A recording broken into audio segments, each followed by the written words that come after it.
Hey, what's going on, everybody? Ramboshi here. Thanks for tuning into JEDIOSHI for Monday, January 24th. We have another red day in the Bitcoin market. All markets are under pressure today. We're going to take a look at that. I have some interesting analysis I wanted to show you. Is the bottom in? Can it be in? Where do we go from here? What do the charts tell us? And what do we need to be doing right now? So let's dig in. This is the daily Bitcoin chart of Bitstamp. Obviously a red candle day here for us. We have recovered off the bottom though. So we'll continue to see. We're hanging around 34.4 right now. We made our bottom. This is of course Bitstamp, but we made a bottom we broke 33. So is that it? Is that enough? Can it be enough? I'll show you a few things that indicate it might be. But of course, no one knows, and we know that. As traders, we don't, our job is not to predict the market. Our job is to take the signals and the actions necessary when it's time. So, again, correcting on the chart, I wanted to show you quickly the S&P. We broke down, and we are down to 42.50, 42.40 on futures. We broke this old level, and before we did earlier today, I kind of drew this out, wondering if we would catch a floor here in this old area, and then work our way back to the 618 here. But looks like more downside, at least in the near term, is due. If you look at old levels, we have this area over here. We have this old high here at about 42.50 or so. So we'll see if this kind of old support level, this range, can hold us. The macros aren't great right now, as we know. FOMC is still holding to their tightening policy or their expectations. We'll see if they kind of walk that back this week. We have the actions in Russia or Ukraine and all the things that you would blame a sell-off on, right? So a lot of fear in the market, a lot of panic in the market. Everybody's fearful. Everybody's, the sky is falling. This is going to zero. Everything's going to zero. So you should sell. Because you didn't want to sell the old high. No one wanted to sell the old high. Everybody wants to sell here when it's real scary. And honestly, that's usually when it's the best or the maximum point of opportunity. Is that maximum fear. So to put in a bottom, we need to have these emotions. We talked about this on Saturday's video and in the Telegram too. What emotions come with bottoms? Pain, fear, panic, all those things. What emotions come at tops? Euphoria, joy, greed, right? So that's what a top feels like, and this is what a bottoming area feels like. Does that mean we go up from here? No, it doesn't necessarily mean that. Prices move on conviction, and when people have the conviction that this is a cheap area to buy, then buyers, including even the largest institutions, will step in and start accumulating and buying the bottom and move it up. These markets, again, repeating from Saturday, but these markets are heavily oversold. Look at the daily and the S&P. RSI is, and of course, my settings are a little bit faster than the default, but I'm showing an RSI of, 12.3. So if you go back in time, just go back in time and look at your RSI. And we've done this on a Bitcoin chart too. But you go back in time. When you have an RSI, a daily RSI of 12, is that historically a decent time to buy? Well, not here. Here it's not. We kept falling as we built strength. But in this package of RSI, is there should you be buying or selling kind of at these levels? And so I'll show you again what I sketched out on the Bitcoin chart Saturday, what it might look like on RSI and what we might have here. But Bitcoin and equities markets are all-time highs for correlation. You can look at correlation coefficients back to early 2020. It's been nothing but a positive correlation. We're now almost 100% correlated. And so, all risk markets are being sold off. It's a risk-off environment right now. So when will all this end? We'll see. Bitcoin did lead. If you go back and look at the correlations we've done, Bitcoin did lead the NASDAQ and S&P in this bounce from it was the bounce from October. So, okay, so this is the futures chart. And if you're in the Telegram and you heard one of the guys in there say that we've closed the gap, here is that chart. This is the futures gap from the end of the summer, spring, here off the bottom in July. It created a gap, and on this candle open on July 26th, the low of that was 34,420. The high of the previous candle, 32,930. That gap in there has now been closed. The low on Bitcoin came and touched the high of this candle back here, thus filling this gap. So that is a check mark, to the case of, can we move up from here? Well, we have closed this gap. So more traditional traders and things look for gap closures to kind of end a move or for a trend change possibility. So check the box, the gap is filled.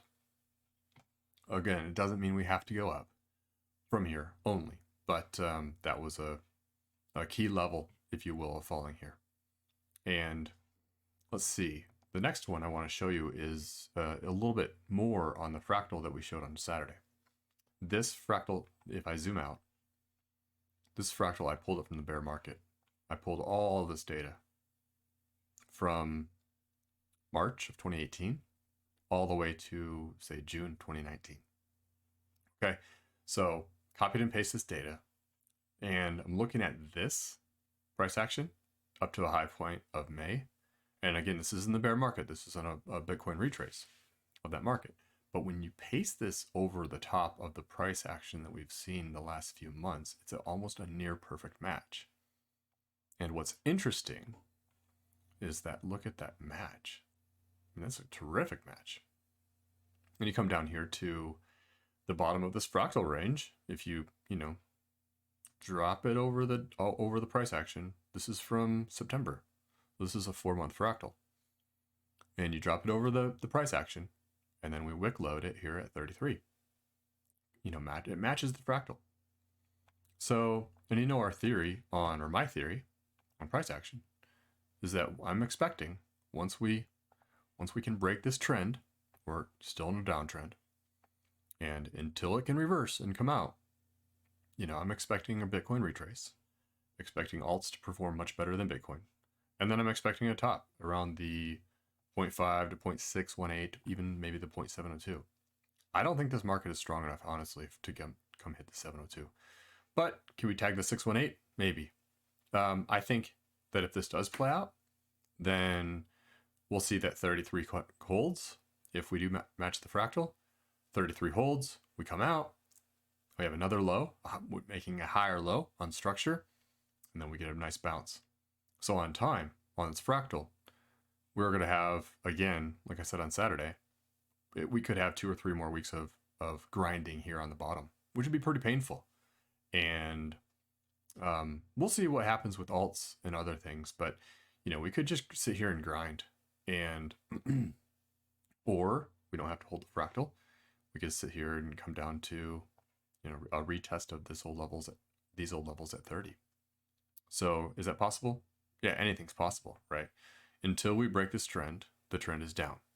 The sell signal from up here at, say, 62, 60, or 60 or 62, we're still underneath that sell signal. We did have a fake out around Christmas, and that was a little surprising, but that was a fake out, and we're still trending down. So until this trend reverses, guys, the bears are in control, and that's really the only thing that someone can say with some degree of certainty. With regards to, is the bottom in? Is it up only from here? I know that's what everybody wants to hear, but the truth is, until we can break this trend, the bears are in control right now. But I'm expecting the trend to break at some point. I'm expecting us to follow. We just showed that we closed the gap. We have this fractal period. I'm expecting a bottom here soon. Either here, 33, maybe down to 30, something like that. 30 to 31 still in play. And then we do at some point get a retracement, and alts, I think, do really well. After that, though, look at this. look at what happens if I just carry the fractal. If this plays out, it doesn't have to.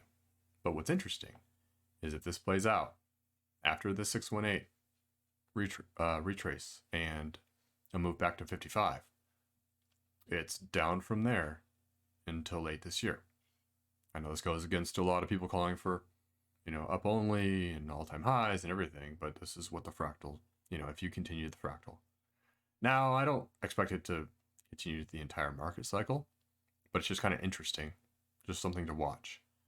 If we come up here to the 618, we get a breakdown, I'm out right there. And I'll watch and wait.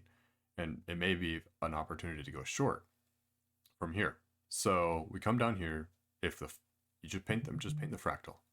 So the floors here, we break down, and this fractal shows a Bitcoin price of around 10,000, which would be an epic buy opportunity in my opinion. Here at 10,000, and then if you paint the fractal again, there's 100K early, middle of next year. So yeah, we'll just see. This for me is more of a near-term look. Painting the last 4 months on top of the price data and how well that matches, and then walking up. So that's the fractal.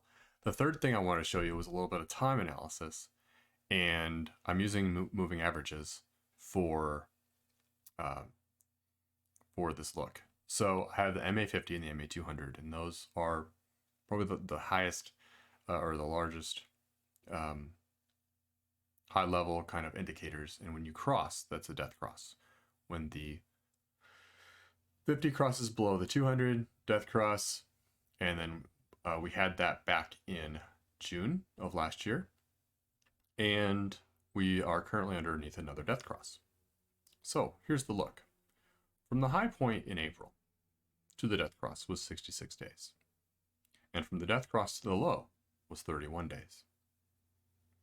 From the high point in November to the death cross that we're currently under was 65 days. So it's followed about the same time frame, which is interesting.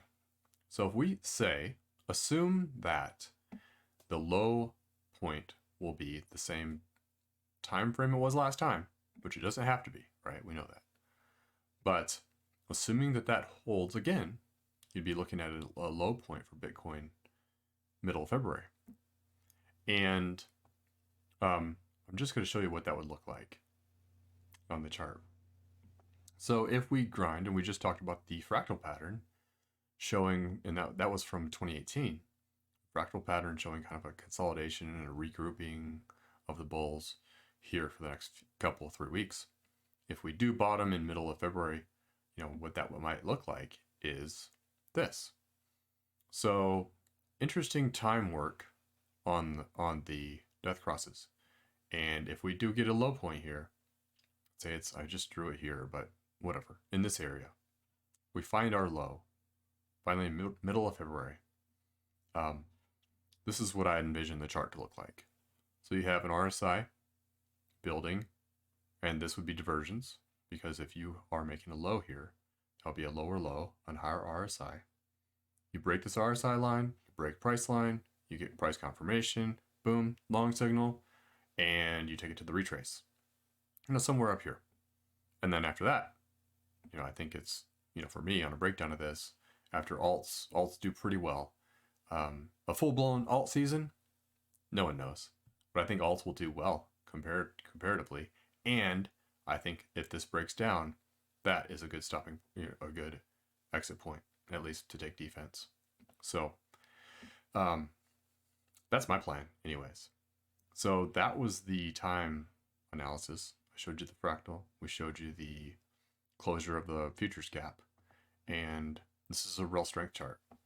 The latest 5-minute chart overlaying a lot of alts and a lot of positions. Bitcoin's still the strongest, so alts are still under much more pressure than Bitcoin. How do they recover here? We're seeing real strength in Atom and a little in XEM relatively, but not a whole lot. Everything else is pretty hammered. And, but I think once we can get strength, we did see some real strength on alts as Bitcoin did have relief bounces on the way down. And I think we'll continue to see that. So, but look here. Let's go back to the price action for today. This is Bitstamp had a really interesting wick up here to 3,800, but let's look at the hourly. So we're doing recovery off the bottom here. You know, again, will this hold? Is this it? Is this where we turn around? You know, I go back to that macro trend. We gotta turn the trend around, at least go sideways and stop going down before we go up. So it is nice to see a bounce off the bottom here of 33. It is nice to see the futures gap closed. It is nice to see, you know, that fractal pattern lining up so well. But, you know, is this it? I think that, you know, well, we'll see. But there is a case for this being a bottom area.